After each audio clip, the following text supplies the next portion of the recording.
Boa noite a todos, boa noite a todas. Sejam todos bem-vindos a mais uma palestra pública, a mais uma reunião doutrinária. Neste domingo, aqui na nossa casa José Pititinga, aos nossos irmãos e nossas irmãs que posteriormente vão nos acompanhar pela internet. Tenha uma noite prazerosa, uma noite proveitosa. Sejam também todos bem-vindos e bem-vindas sempre a esta casa. Iniciando hoje com a nossa prece, entrando em sintonia com os nossos mentores, serenando os nossos ânimos, deixando as preocupações e as materialidades um pouco de lado. Vamos entrar em uma vibração de reflexão para podermos acompanhar com mais sucesso a nossa palestra de hoje. Agradecemos a Deus pela oportunidade de mais uma vez podermos refletir sobre algo que pode nos auxiliar em nossa caminhada. Tenhamos a humildade de nos reconhecer como espíritos em formação, espíritos imperfeitos que buscam refazer os seus defeitos, que buscam reencontrar a sua centelha divina. Tenhamos o coração cheio de gratidão por todos os momentos em que podemos evoluir nesta caminhada. Agradeçamos a Deus pela participação de todos que estão conosco, nos auxiliando em nosso caminhar, em particular ao nosso palestrante de hoje. Que os nossos mentores e os mentores desta casa estejam com Marcelo Martinho, para que possa trazer para nós palavras de grande relevância, de grande profundidade para a nossa reflexão de hoje. Que assim seja. Então, minhas irmãs e meus irmãos, hoje mais uma vez nosso irmão Marcelo Martinho, alguém que eu venho buscando acompanhar há muito tempo presencialmente, e sempre acontece alguma coisa que no dia da sua palestra, Marcelo, eu não consigo comparecer.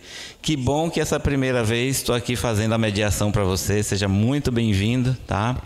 Hoje com um tema que eu sou suspeito para falar sobre a juventude, né? Nós estamos com a dificuldade ainda que a gente está contornando sobre a frequência nos domingos e segundas, muitas questões escolares, essas coisas, mas a gente já está contornando para a gente incrementar isso, tá, seu Ed? Estamos atentos a isso. E aqueles que não puderem assistir hoje, com certeza vão acompanhar depois pela internet, que a gente sempre comenta, a gente sempre trabalha os temas que são ligados à juventude. E antes de passar a palavra para o nosso irmão, só dizendo assim, nós somos sempre jovens espíritos em evolução. Então, não só aqueles que estão na juventude neste momento, né, encarnado, mas todos nós aqui presentes, com certeza temos algo a refletir sobre isso. Então, meu irmão, não tomo mais seu tempo.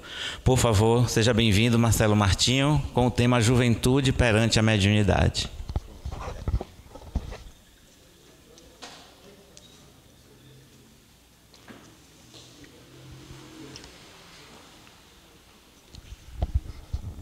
Meus irmãos, que a luz do Mestre Jesus nos envolva hoje e sempre.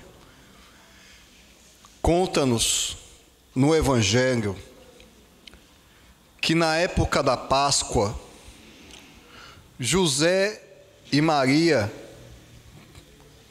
tomaram seu filho e, como era tradição, se dirigiram até o Templo de Jerusalém.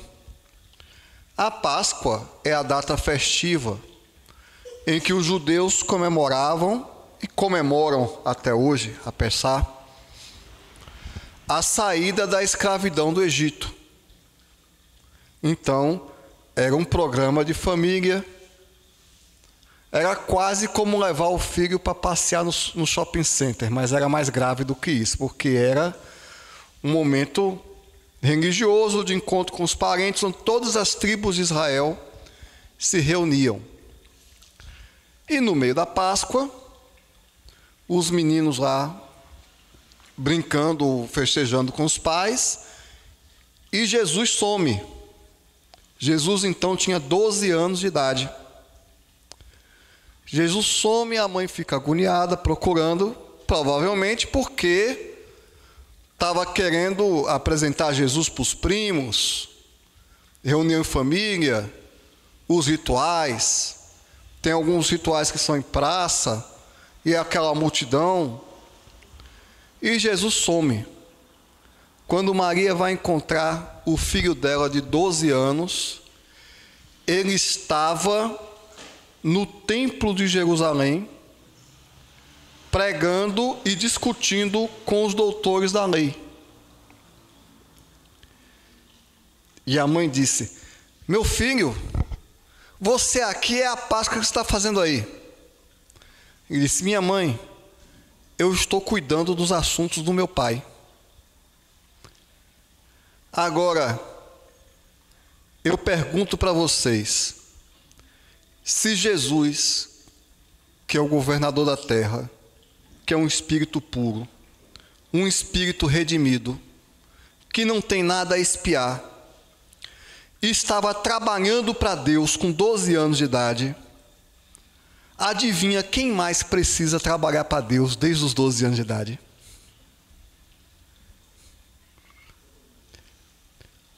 Porque seu filho não é um espírito puro, não é um espírito redimido, tem expiação para 4 encarnações,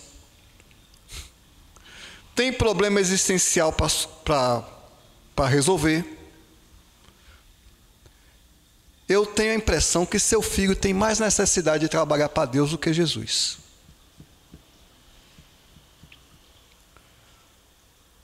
Mas você está me comparando com Jesus? Está no livro dos Espíritos. Quem é o modelo e guia da humanidade? Quem é aquele que a gente tem que se espelhar para saber como nós devemos proceder? Os Espíritos respondem: vede Jesus. Para os espíritas, Jesus não é um Deus, é um modelo. Então, meu querido, se Jesus com 12 aninhos estava cuidando das coisas do pai dele, seu filho com 12 aninhos tem, por obrigação, cuidar das coisas do pai dele, que é o Criador. Não é ser precoce, não é um luxo. Jesus ensinou por que é que ele estava cuidando das coisas do pai dele. Porque não só de pão vive o homem, mas de toda a palavra que vem de Deus.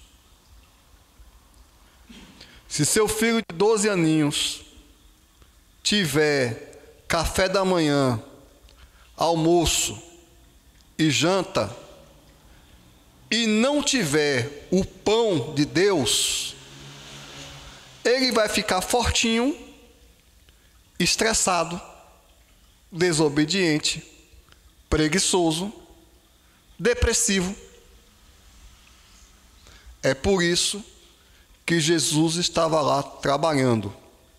Nós somos espíritos, nós somos filhos de Deus. A hora de trabalhar no plano de Deus é hoje e agora, em qualquer idade. Mas para aqueles que acreditam que Jesus é uma exceção, vamos prosseguir. Aos 30 anos, Jesus começou a sua missão pública para seguir a regra da sociedade, o preconceito da sociedade, que não admitia que um homem fosse sacerdote antes dos 30 anos. Mas agora nós sabemos que ele estava trabalhando na obra de Deus desde a infância. Não tem repouso para um filho de Deus. O filho de Deus trabalha na obra do Pai o tempo todo. O momento em que você não está trabalhando na obra do Pai, você está adoecendo. Então, Jesus saiu a recrutar. Ele recolheu Pedro, que já era um pai de família. André pegou, se não me engano, de João Batista. Mas ele chegou para um pescador que tinha 2 filhos. Um dos filhos era João. O João estava na rede com o pai dele. O João, então, tinha em torno de 14, 15 anos. Ele estava aprendendo a profissão do pai, ser pescador, consertando a rede. O Evangelho nos narra. Ele disse: João, venha comigo. Como é que é? Não, eu tenho uma obra para fazer na terra, estou convocando você para trabalhar. Deixa tudo e me segue. Um adolescente. João tinha entre 14 e 20 anos, a gente não sabe a idade certa dele, mas era um adolescente. E se Jesus convocar seu filho para a obra dele? Seu filho de 13, 14 anos. Você vai dizer para ele que ele é jovem demais para a obra de Deus? Que ele agora só tem que se preocupar com o Enem, com a faculdade, e a obra de Deus pode esperar? Não pode não, meu irmão. Deus não pode esperar. Cada segundo, cada minuto que a gente coloca Deus em modo de espera, é a nossa alma e nosso corpo que adoece. Deus é como o ar que a gente respira. Se você colocou Deus para esperar, você está sufocado. E esse é um grande erro da nossa sociedade. Nós estamos sufocando os nossos jovens. Porque é vestibular, é Enem, é isso, é aquilo. E o jovem não tem tempo para ele mesmo, para Deus e para a obra de Deus. Vai crescer sufocado. Nós podemos prosseguir. Vamos avante na história. A França e a Inglaterra estavam em guerra há 100 anos. Uma jovem do interior da França, uma menina de 13 anos, ela começa a ouvir vozes. As vozes diziam para ela onde estavam os cordeirinhos. Como era católica, ela deu o nome de 3 santos. Ela disse que eram os santos que estavam orientando ela. Pega o cordeirinho ali, pega o cordeirinho aqui. Aparece um santo para ela, aparece um espírito para ela. E ela só se divertindo. Depois de alguns tempos, as vozes dizem: Joana, a gente só estava te treinando. Agora nós temos uma missão para você. Ah, é? A menina com 13 anos. Ah, é? Os espíritos, qual é a missão? Tu vai procurar o rei da França, vai assumir a liderança do exército e vai libertar a França. Só isso. Com 17 anos, quando Joana d'Arc tinha 17 anos, a Guerra de 100 anos tinha acabado. Ela assumiu a liderança dos exércitos, venceu a guerra, e com 17 anos ela foi traída pelo rei da França e foi entregue aos ingleses. Uma adolescente, uma menina. Mas se Joana fosse no tempo de hoje, como é que é? Vocês querem que eu procure o rei da França para assumir a liderança do exército? Isso em plena Idade Média? Não. O que as moças da minha idade fazem é ficar olhando o TikTok. Não tem nada de liderar exército, não. Eu tenho coisas mais interessantes para fazer. Tem o TikTok, tem o Instagram, tem as curtas do YouTube. Não, quieta com isso. Mas, Joana, é Deus que está mandando, você tem que servir a Deus. Servir a Deus tão jovem. Eu tenho que curtir a vida. Quando eu estiver mais para frente assim, a guerra já tem 100 anos mesmo. Não, foi com 13 aninhos de idade. A encarnação de Joana d'Arc foi bem curta, porque traíram ela. Ela foi entregue como bruxa. O próprio rei, porque ela adquiriu uma importância tão grande perante a população, que aí ela caiu numa trama política. Mas isso não foi à toa. foi porque Joana d'Arc era Judas reencarnado. São Judas, o que traiu Jesus, foi traído. Chama-se lei de causa e efeito. Joana d'Arc foi queimada viva.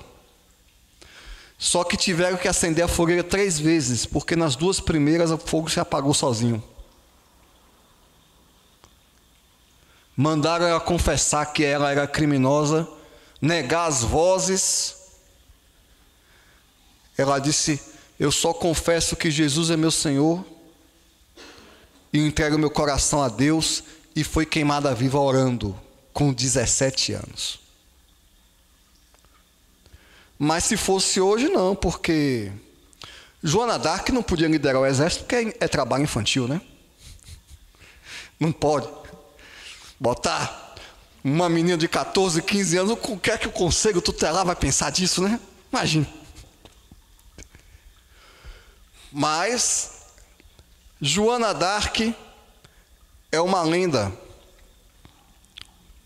Vamos prosseguir. Allan Kardec recebeu, em 1855,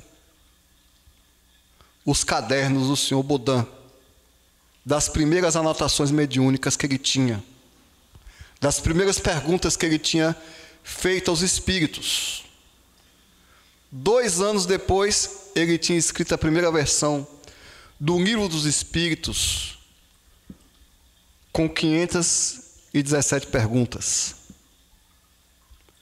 Porque as filhas do Sr. Baudin, Caroline e Julienne, eram médiums. Elas tinham, uma tinha 14 e a outra tinha 16 anos. As médiums que escreveram a primeira versão do Livro dos Espíritos. Também tinha a Mademoiselle Jaffé, que tinha 18, 20 anos, médium. Mas na segunda edição do Livro dos Espíritos, Allan Kardec contou com mais médiuns. Entre eles, no dia 17 de abril de 1857, levada pela família, no lançamento da primeira edição do Livro dos Espíritos, ele conheceu uma menina chamada Hermance Dufour. Ela tinha 14 anos. Hermance Dufour não chegou vazia para falar com Allan Kardec. Ela já tinha escrito um livro sobre a vida de Joana d'Arc. A Joana d'Arc, em pessoa, aquela que morreu com 17, psicografou, através de uma menina de 14, a autobiografia dela, e ela foi entregar para Kardec. Ela tinha 14 anos. Aí você disse para o seu filho que esse negócio de espírito, de Deus, de coisa do além, não é coisa para adolescente. Adolescente tem que andar em festa, farreando, infelizmente bebendo, para tentar superar o vazio existencial que a falta de atividade religiosa lhe causa na alma.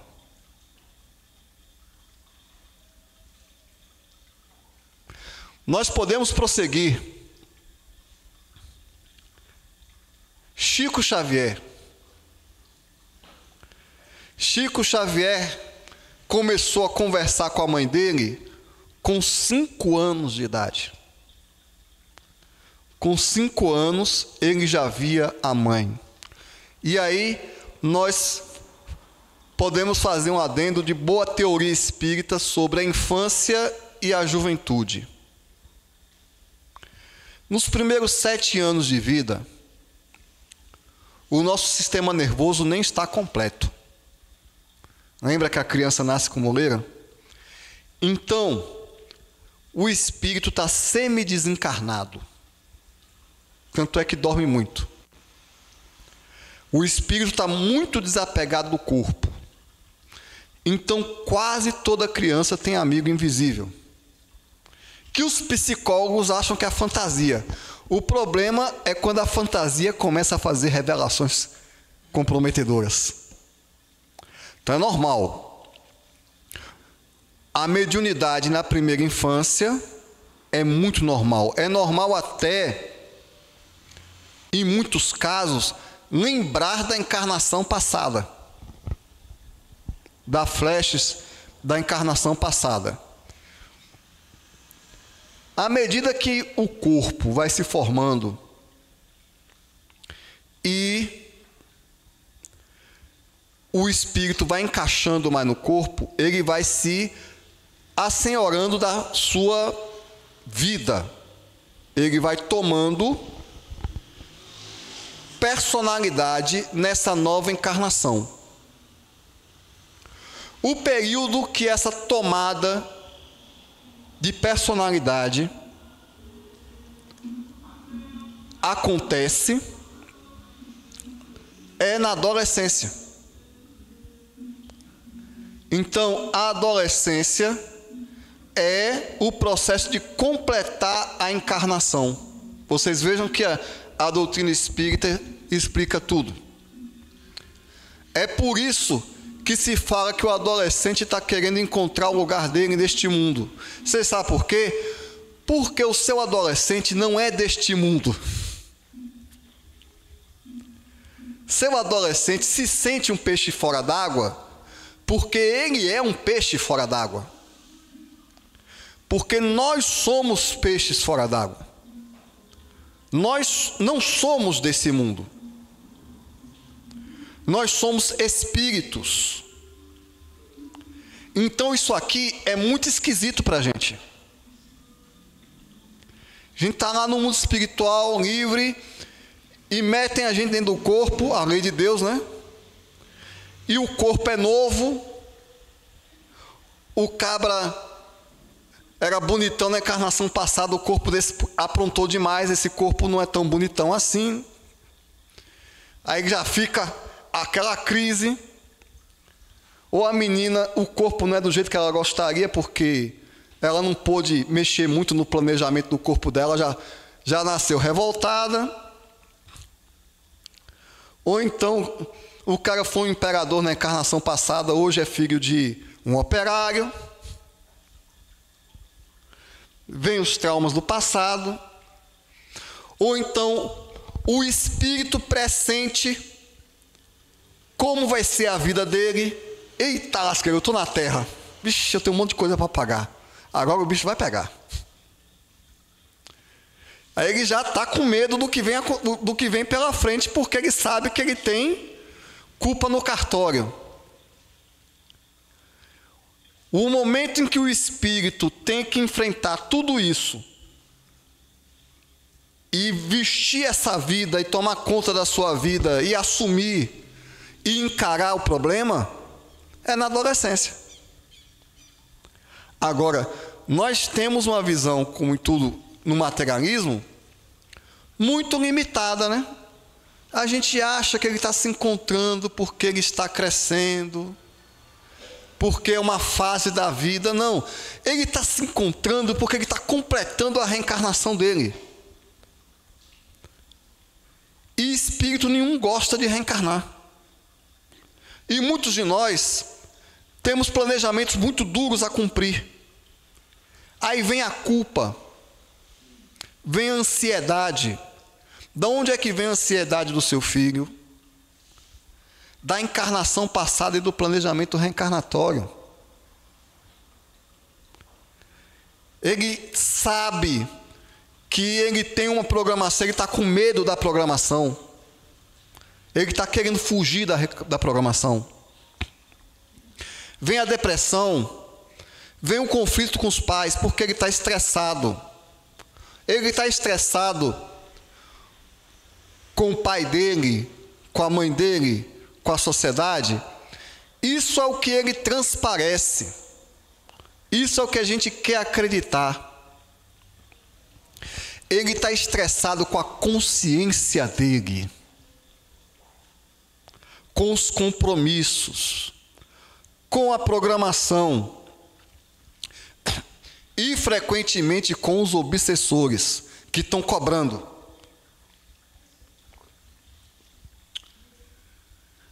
A adolescência é aquele momento que o espírito diz assim: meu Deus, eu estou na terra mesmo, e agora?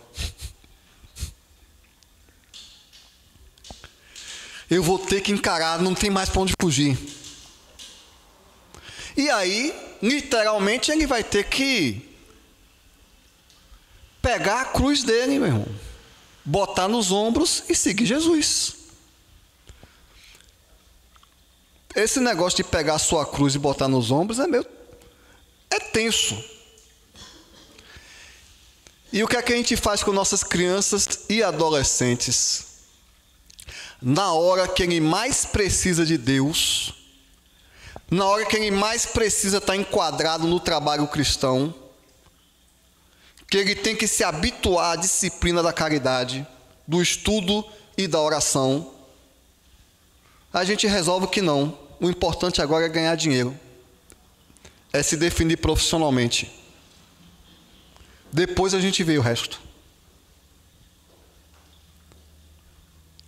Na hora que o menino mais precisa de Deus, tu tira Deus dele. Porque ele tem que estudar 16 horas por dia para passar numa boa faculdade. A dificuldade dos jovens estarem no centro espírita não é dos jovens, não. É dos pais. Dos jovens e das crianças. A regra é clara. Até os 12 anos, ele não é adolescente ainda, ele não está tomando conta da vida dele. Criança não manda em nada, traz por cento obrigado mesmo. Quando entra na adolescência, que ele começa a entrar no conflito existencial dele, aí você deixa ele escolher.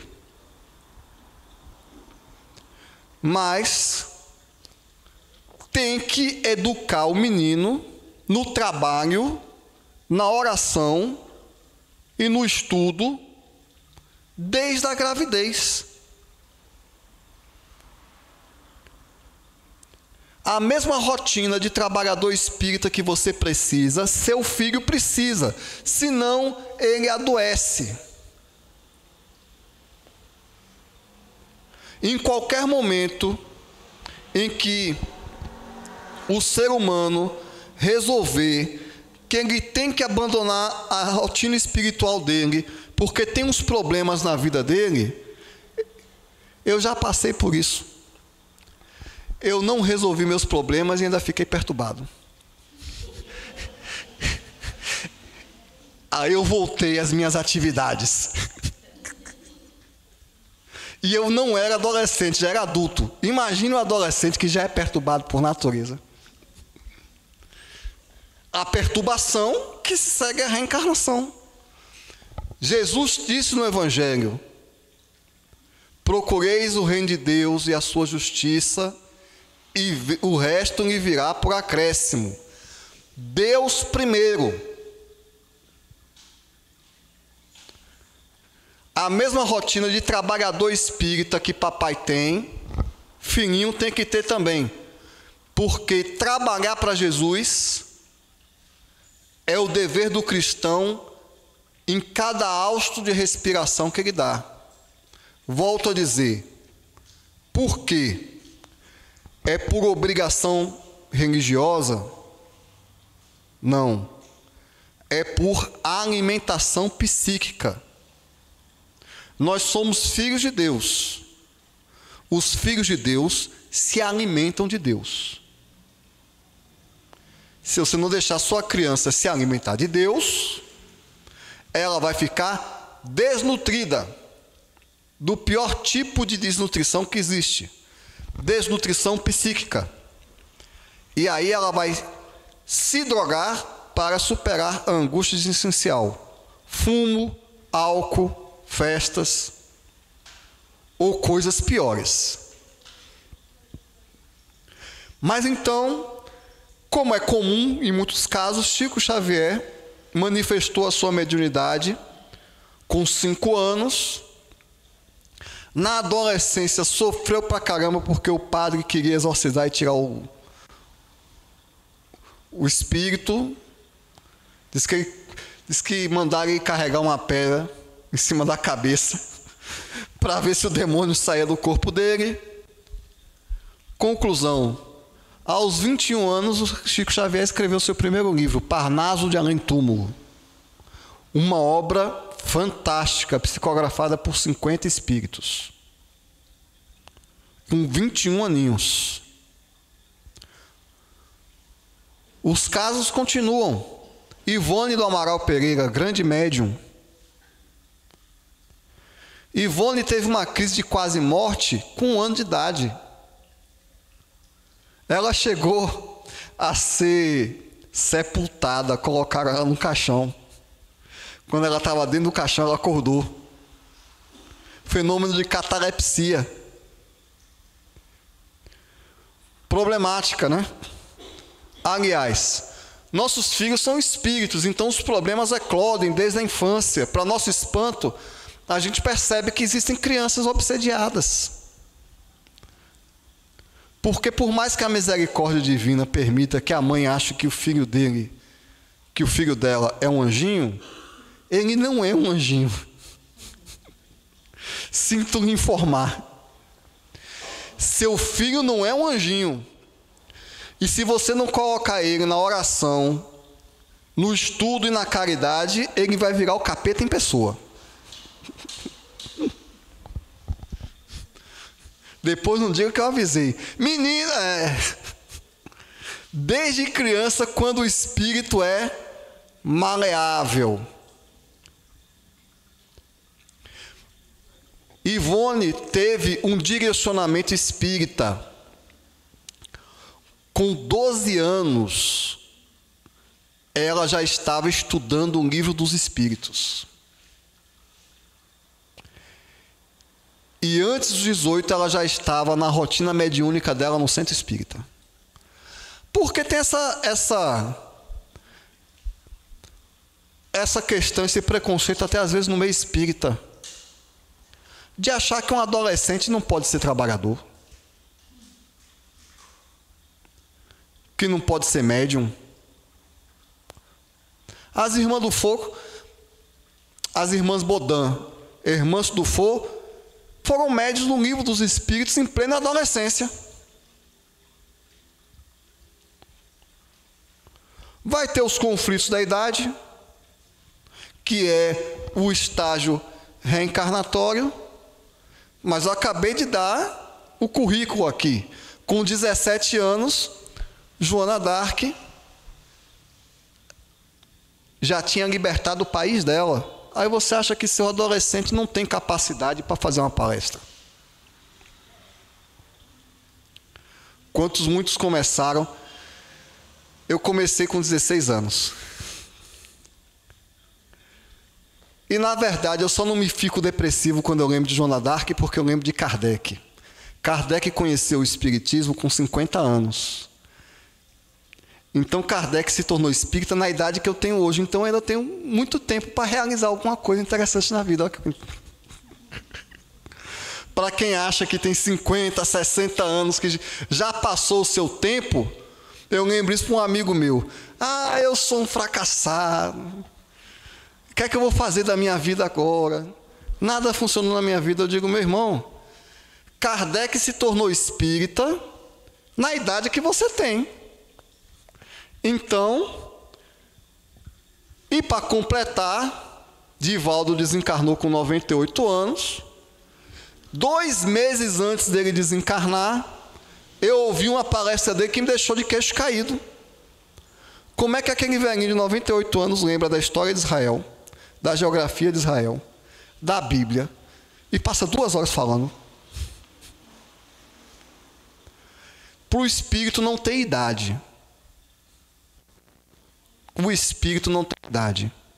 A única certeza que eu volto a colocar: qual é a hora de você servir a Deus na terra?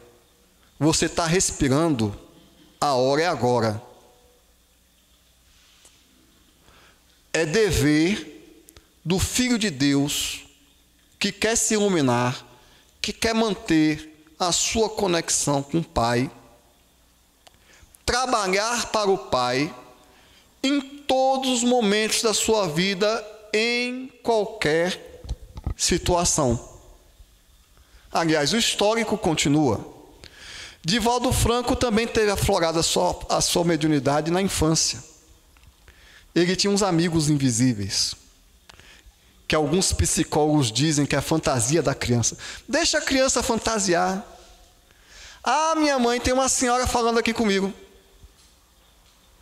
Ah, que bonitinho, meu filho, como é que é ela? Não, minha mãe, ela está dizendo que é minha avó, a mãe da senhora. Ela está mandando lembrar, eu estou vendo ela aqui, com uma saia colorida e com um pingentezinho no pescoço. Aí a mãe... Não é? Quando a fantasia do seu filho fica séria, é assim que acontece.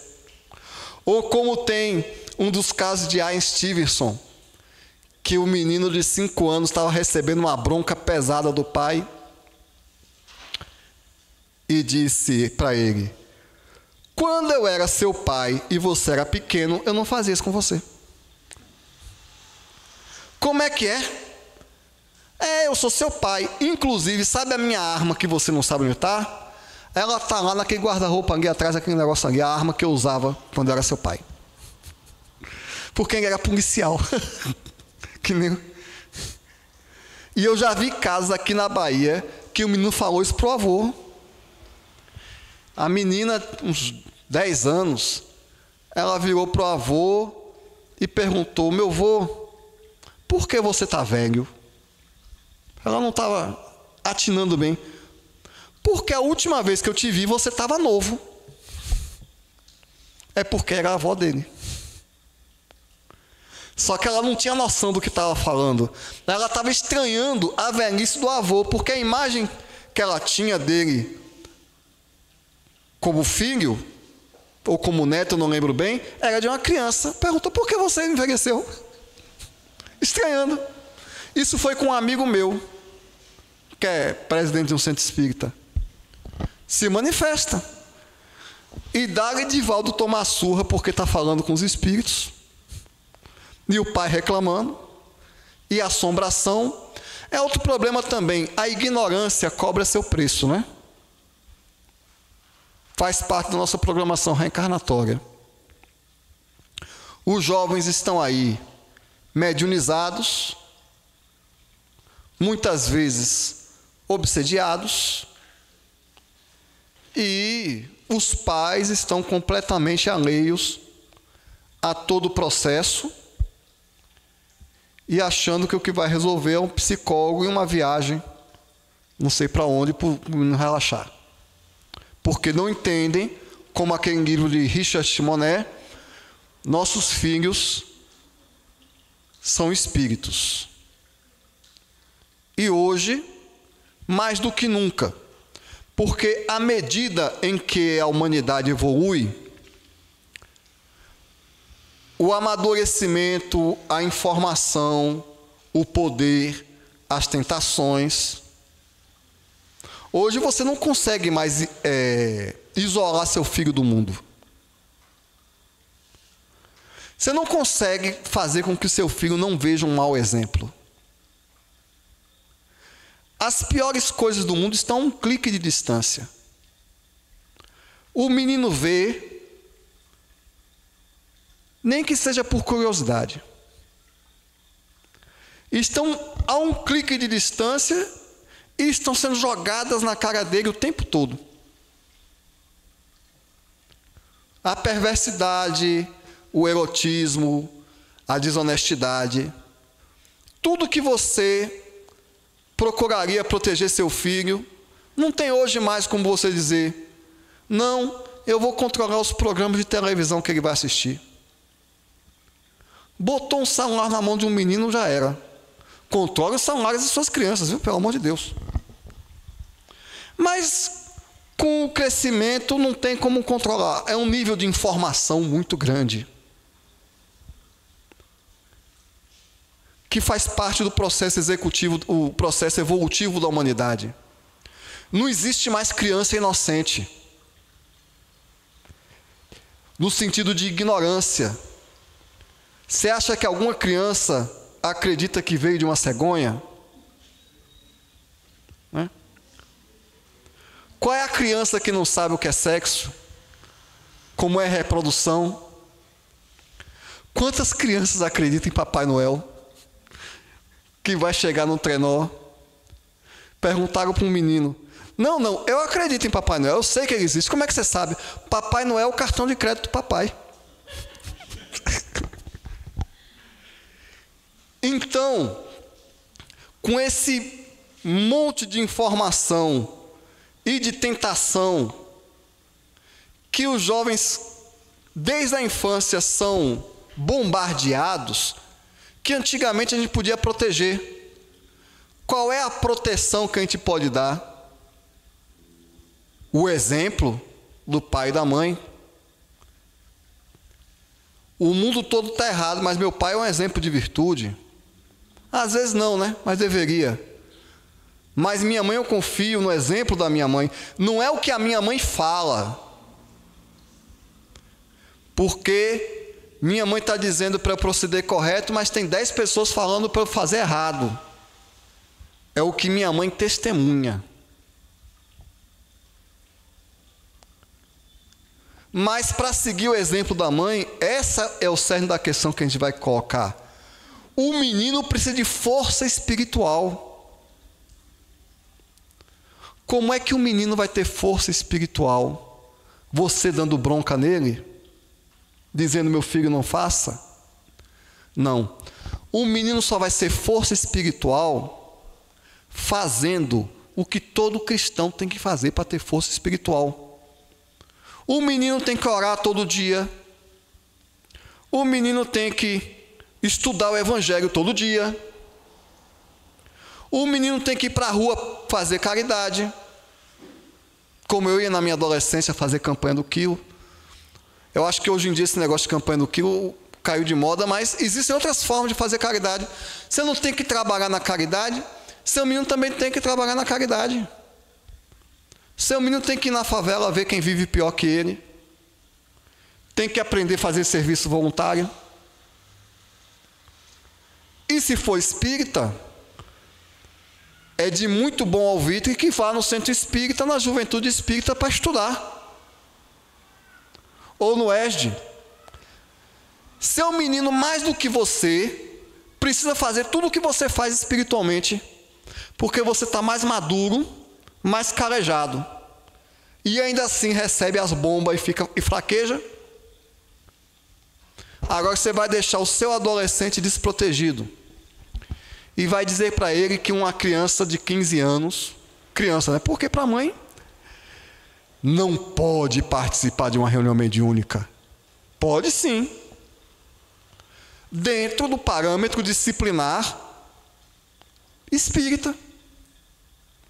Passou por um ano de estudo, 2 anos, dependendo do centro, está disciplinado, está comprometido, às vezes vai desempenhar melhor que você.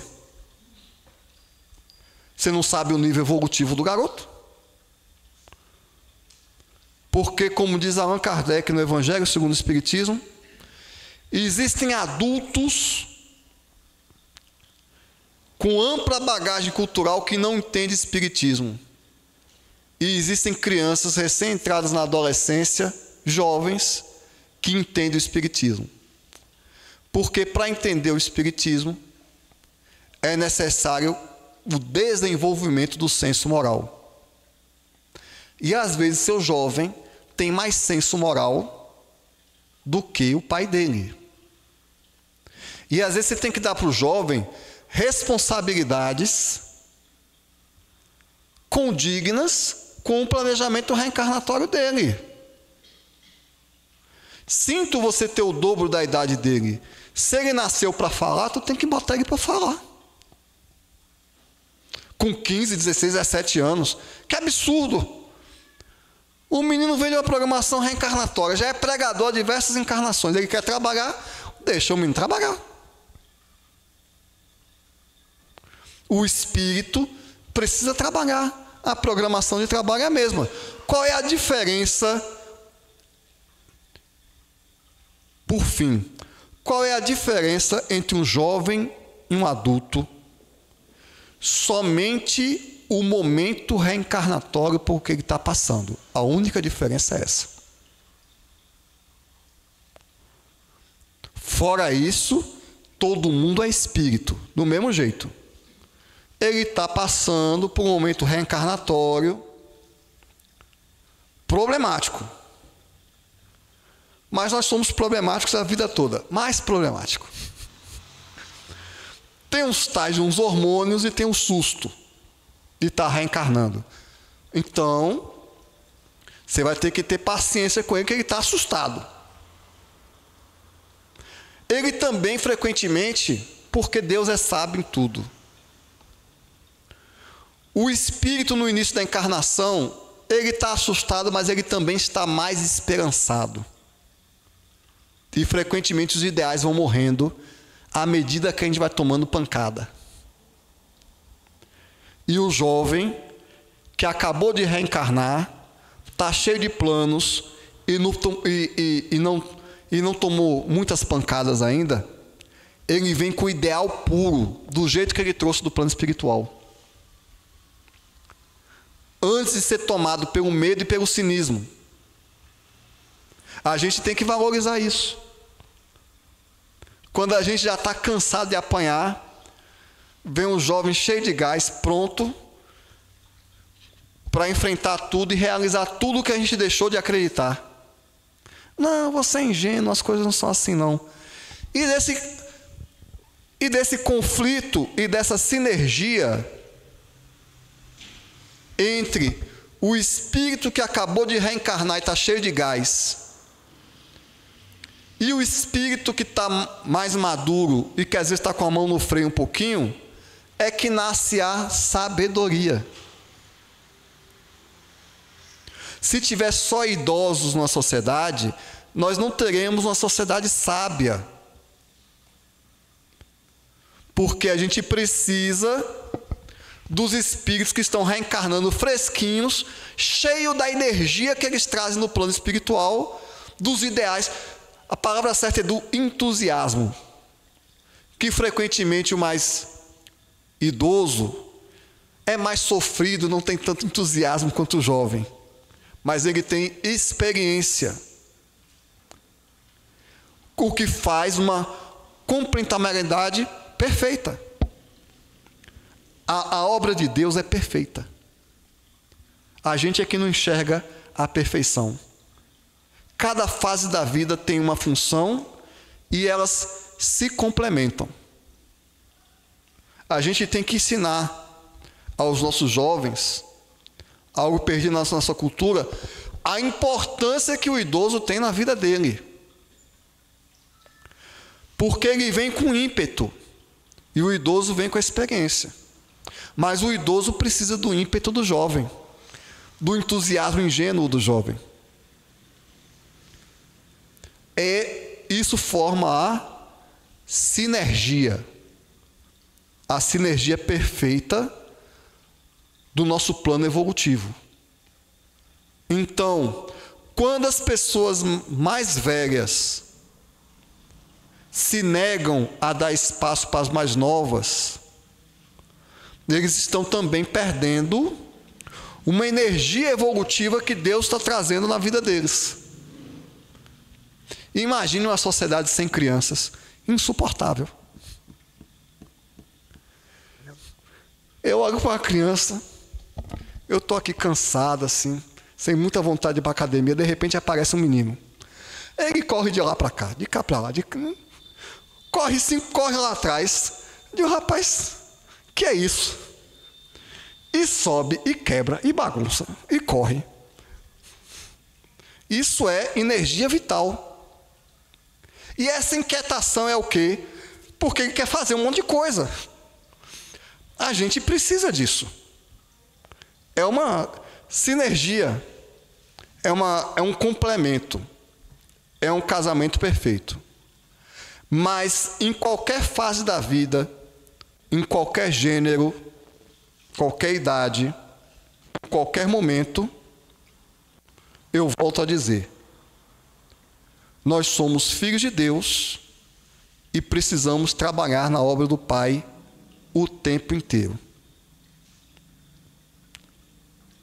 Como diz Jesus, o mandamento maior, amar a Deus sobre todas as coisas e ao próximo como a si mesmo, o tempo inteiro, em qualquer idade, em qualquer situação. E que Jesus nos ampare para que nós consigamos descobrir e executar a nossa missão e sermos a luz do mundo em todos os dias da nossa vida.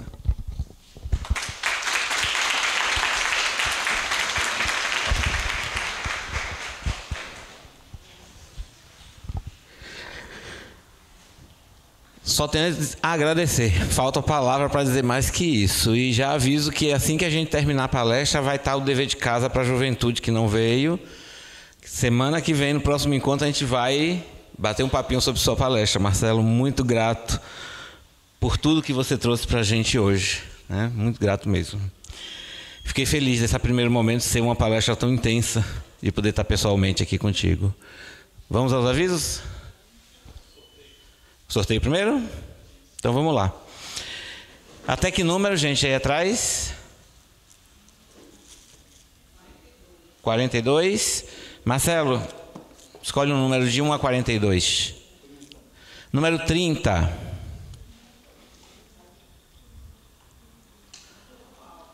Antônio Alves. Por favor, Antônio.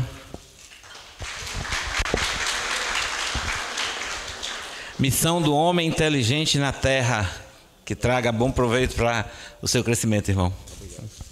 Mais um número. É de amanhã? Ah, desculpa.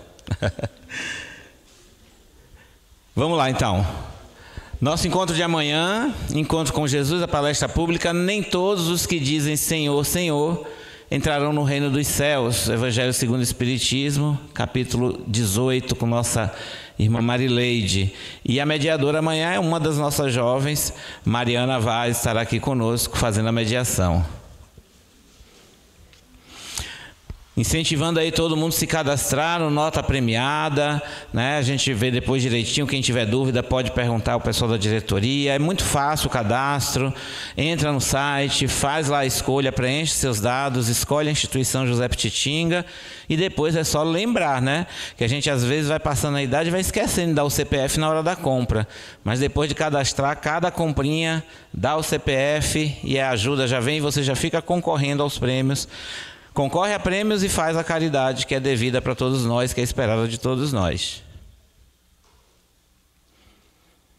Lembrando sempre nosso evangelho e o plantão de passes, de segunda a sexta-feira, de 9 às 10 nós temos o estudo do evangelho e de 10 a 1 da tarde o plantão de passes. Momento importante, gente, tira um tempinho, quem não está trabalhando nessa hora pode dar um pulinho aqui ou pode dar uma fugidinha do trabalho, vir acompanhar o evangelho, vir tomar um passe. Então a gente tem o atendimento, estudo do evangelho de 9 às 10 e a fluidoterapia de 10 às 13, de segunda a sexta, pessoal. Pronto? Não, vamos para dois avisos importantes agora aqui, gente. Primeiro, pessoal, fazer um balanço para todos. Nós ontem encerramos a segunda etapa, né, da campanha do cobertor deste ano, né? Uma campanha bastante bem sucedida esse ano. Nós conseguimos arrecadar na primeira etapa os 130 cobertores, que era o nosso objetivo, né, até antes do São João, dia 17 de junho. E, após um período de aguardo para que as pessoas viessem buscar seus cobertores, né, fizemos um balanço. O armário não precisa de cobertor.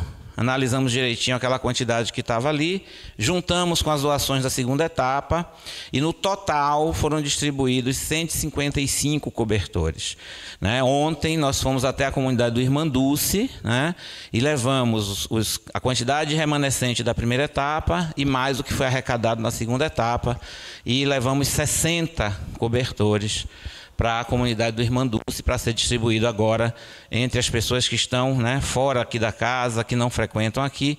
Mas lembrando, a gente sempre está buscando fazer a caridade a todos, né, focando primeiro quem está aqui, porque fica mais fácil a gente auxiliar, mas sempre tendo essa atenção para fora. E em nome da juventude a gente agradece demais a todos que contribuíram. E trago uma notícia, tá?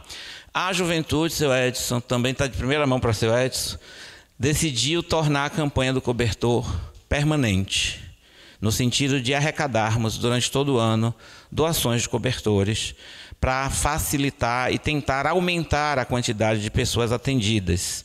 Portanto, pessoal, quem não conseguiu nesse período contribuir, traz a qualquer momento. Na verdade, a Casa Espírita está sempre aberta a receber doações, mas a juventude vai estar sempre lembrando, vai estar sempre falando da campanha de arrecadação dos cobertores, para que a gente possa tentar aí trazer, né, uma quantidade maior de pessoas atendidas. Então a gente vai estar sempre lembrando aqui, gente, não espera o inverno para fazer a doação não, tá? Se puder todo mês doar um cobertor, se cada um de nós puder todo mês doar um cobertor, são 12 cobertores que a gente contribui. Então imagine né, como isso é potencializado. Então, em nome da juventude a gente agradece e continua contando com o apoio de todos, porque sozinho a gente não faz nada, né, gente? Segundo aviso também, não está ali no quadro, mas está chegando a hora, né? Próximo domingo, pela manhã, de 8 às 11, nós temos o nosso festival de tortas anual, né? Tá bem caprichado esse ano, e esse ano vai ser junto com o Forró do Zé. Hã? É domingo de manhã, dia 3. Não, 3 é domingo. 3 é domingo. É domingo. De 8 às 11, né? Já estamos vendendo os bilhetes. Na verdade, gente, deixa eu até falar aqui. A gente já vendeu uma boa quantidade. E no nosso balanço, a gente vendeu mais para fora. O pessoal da casa compra, porque na hora a gente não garante, tá? A gente viu, olha aí, tá vendo, gente? Os jovens estão com seus bilhetes, amanhã deve ter jovem aqui vendendo. A gente já conseguiu vender e mais ou menos 80% do que foi vendido é para pessoas que não são da casa, tá? Então, pessoal, corre para garantir, porque no dia a gente não tem como garantir a venda, então é importante adquirir com antecedência, tá bom? Vai ter forró ao vivo, já está confirmado, nossa irmã Carol Daltro vai estar aqui com a gente animando o salão, né? Vai ter jogos de tipo quermesse para ganhar prêmio, então venha que vai ser uma manhã bem legal. E dessa vez vamos comprar e consumir aqui, para confraternizar, para fazer esse momento de integração, tá bom? Então, quem quiser, quem ainda não comprou, gente, garante. Ali, ó, Nath está vendendo, fala com o Genival. Se precisar, fala comigo, tia Mari, a gente faz o controle aí dos jovens. Quem ainda está com bilhete, garante logo o seu, pessoal. Porque dessa vez tem muita gente de fora comprando, tá bom? E para concluir, para a gente não se alongar demais, quem puder doar alguma torta, nós agradecemos. Lembrando que todo o movimento é sempre feito por doações. A arrecadação é para fins de caridade, não é para acúmulo financeiro, é para fazer frente a tantas demandas que chegam até nós. Então, quem não souber cozinhar, mas pode dar um valor em dinheiro para a gente comprar o ingrediente, nós temos uma equipe de pessoas disponível para fazer as tortas, tá? Então, qualquer um aqui que possa ajudar, só falar comigo, com tia Mari, avisa, a gente pega o dinheiro com vocês, manda fazer uma torta para que no dia a gente tenha assim um momento bem legal, tá bom? A gente conta com todos vocês e agradece sempre o apoio que a gente recebe de vocês. Marcelo, pode fazer a prece para a gente, meu irmão? Peço aos nossos passistas que se posicionem e vamos ao encerramento do dia de hoje.